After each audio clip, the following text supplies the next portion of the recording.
2024년도 벌써 마지막 분기에 접어들었는데요. 시간이 참 빠른 것 같습니다. 그리고 어느덧 바이든 행정부도 4년의 임기를 거의 마치고 미국 대선도 한 달 앞으로 다가왔는데요. 오늘은 앞으로 있을 미국 대선에 대해서 미국 현재 사는 한 개인의 이민자로서 보고 느끼고 있는 미국 대선 얘기를 준비해봤습니다. 아무래도 큰 이슈다 보니까 이렇게 대선 코인 한번 타라고 주변에서 말들을 많이 주셔서 제가 감히 정치 이야기를 조금 해보려고 합니다. 어디까지나 제 개인이 느끼고 있는 분위기에 대해서 이야기를 해보려고 하고, 제가 정치에 관한 전문인이 아닌 그냥 미국에 살고 있는 사람으로서의 느낌을 이야기해보려고 하니 제 정치 견해에 대한 내용이 아니라는 거 한번 상기시켜드리고 시작하겠습니다.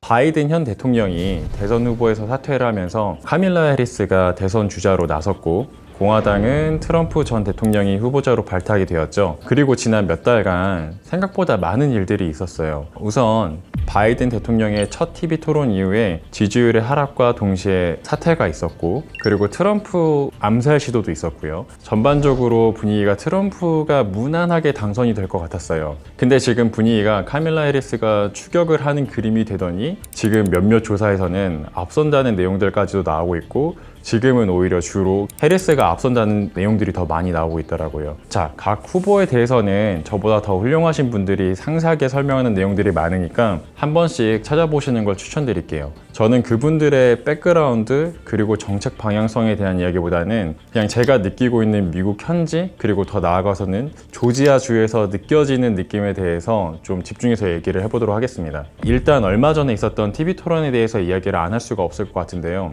어찌 보면은 해리스 측에서는 분위기를 어느 정도 반전시킨 이벤트였다고 볼 수가 있을 것 같아요. 저는 개인적으로는 그간 해리스가 부통령으로서 보여줬던 내용들이 비교적 없었다고 생각이 되기 때문에 인물적으로는 제가 아는 게 거의 없었거든요. 근데 사실 역대 부통령들도 그닥 두각을 드러냈었나 라고 생각을 하긴 좀 어려운 것 같아요. 어쨌든 저는 그래서 그간 트럼프 대통령이 보여줬던 대선 토론들을 봤을 때 사실 TV 토론에서 압도하지 않을까라고 생각을 했었는데, 이게 웬걸 또 토론 이후 대부분의 평가가 해리스가 이득을 많이 봤다고 나오더라고요. 자, 여기서부터 대선이 트럼프의 무난한 승리에서 이제 모르겠네로 좀 바뀐 것 같아요. 현재까지 많은 리서치나 조사들에서 박빙의 결과를 보여주고 있는데요. 일단 제가 거주하고 있는 주가 조지아주인데 거의 전통적으로는 공화당이 강세였던 주였는데 바이든이 민주당 대표로서 처음으로 뽑혔었습니다. 이제는 어느 정도 이제 스윙 스테이트 비슷하게 가는 것 같아요. 새로 떠오르는 스윙 스테이트라고 하더라고요. 그래서인지 제 주변에서도 조금은 뒤섞인 지지군들을 볼 수가 있는 것 같아요. 자, 그럼 저는 누가 대통령에 뽑힐 것 같다고 생각을 할까요? 제 개인적인 견해를 떠나서 저는 사실 트럼프가 대선에 승리할 거라고 생각을 합니다.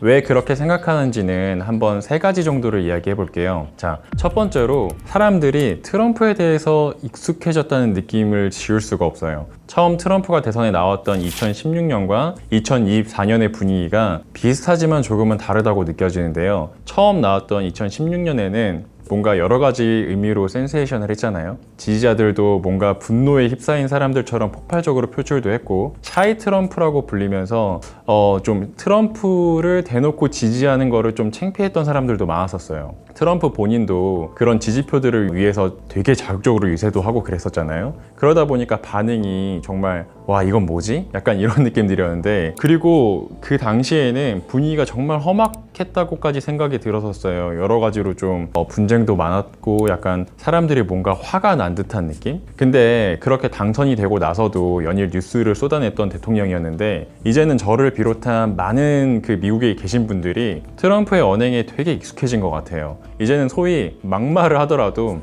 트럼프가 트럼프 했네, 이 정도로만 받아들여지니까 예전처럼 어떻게 대통령이 저런 말을 해? 이런 정도의 분위기가 아니라 그냥 그랬구나, 이 정도로 넘어가는 것 같더라고요. 그러다 보니까 사실 이번 대선에서도 이민자들이 개랑 고양이를 먹는다는 희대의 막말을 했잖아요. They're eating the dogs, the people that came in. They're eating the cats. They're eating the pets of the people that live there. 생각해 보세요. 한국에서 대통령 후보가 그런 말을 한다? 아니면 다른 후보자였다? 이미 그걸로 끝났을 거라고 생각을 하거든요. 하지만 트럼프다 보니까 어찌 보면 저렇게 또 지지자들의 반응을 이끌어내려고 하는구나, 또 저런 이야기를 하는구나 정도로 생각이 들더라고요. 그래서 트럼프가 이제는 어떤 말을 해도 사람들의 반응 정도가 많이 사그라든 것 같아요. 그러다 보니 트럼프의 막말 리스크가 오히려 예전보다는 많이 줄어든 느낌입니다. 자, 그리고 이제 두 번째로 트럼프 행정 시절의 추억이라고 할까요? 이게 어찌 보면은 제일 큰 이유일 것 같은데요. 어찌됐건 해리스는 처음 나오는 신입 후보이고 트럼프 같은 경우는 말 그대로 경력직이잖아요. 트럼프 행정부 시절 때 사실 경제적인 호황기가 있었고, 그리고 트럼프를 반대하던 사람들도 이거 좀 나쁘지 않은데? 미국 우선주의? 뭐 이런 것들에 대해서 반응들이 그렇게 나쁘진 않았어요. 사실 미국인이 미국 우선주의를 싫어하기가 힘들잖아요. 그러다 보니까 트럼프 행정부 시절을 겪어봤던 사람들은 트럼프 일 잘하네, 이런 생각을 많이 갖게 된 것 같아요. 이건 좀 어쩔 수 없는 것 같아요. 미국 외에서 사람들이 볼 때는 여러 가지 좀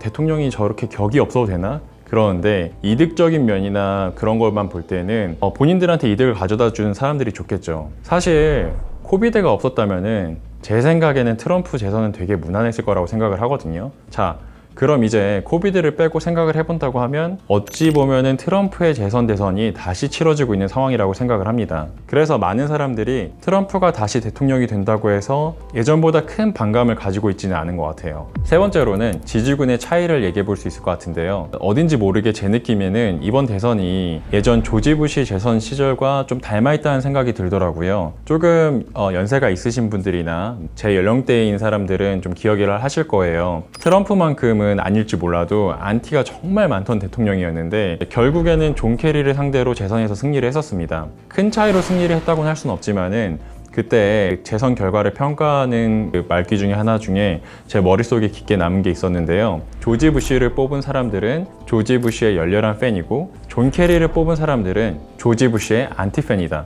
이것이 조지 부시가 승리할 수 있었던 가장 큰 이유이다. 이처럼 저는 이번 트럼프도 비슷한 분위기라고 생각을 합니다. 해리스를 훌륭한 대통령 후보자로서 지지한다기보다는 트럼프의 안티 혹은 민주당의 지지자로서 뽑는다는 느낌이 강하게 드는 건 사실이에요. 앞서 말했듯이 해리스가 아직까지는 정치적으로 크게 두각을 보여줬다거나 아니면 트럼프처럼 개인 인물적으로 알려진 인사가 아니어서 그런지 몰라도 해리스의 경우에는 상징적인 조건들이 더 해리스 개인의 능력보다 더 두드러지고 있다는 느낌이 큰데요. 그러다 보니 결국엔 트럼프 빠와 까의 싸움이 되지 않을까라는 생각이 듭니다. 근데 빠, 까 둘 다 만만치 않기는 할 것 같네요. 자, 여기까지가 저의 용기 있는 미국 대선 이야기였고요. 여러모로 궁금해지는 미국 대선입니다. 오늘 제가 나눈 이야기는 다시 한번 말씀드리지만 제 정치적인 견해와는 아무 상관이 없는 제가 느끼는 대선에 대한 이야기를 해봤고요. 이 영상을 보시는 여러분들은 어떤 후보자를 지지하시나요? 과연 제 예측은 맞았을까요?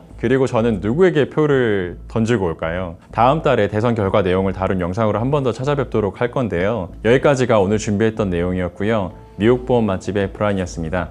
감사합니다.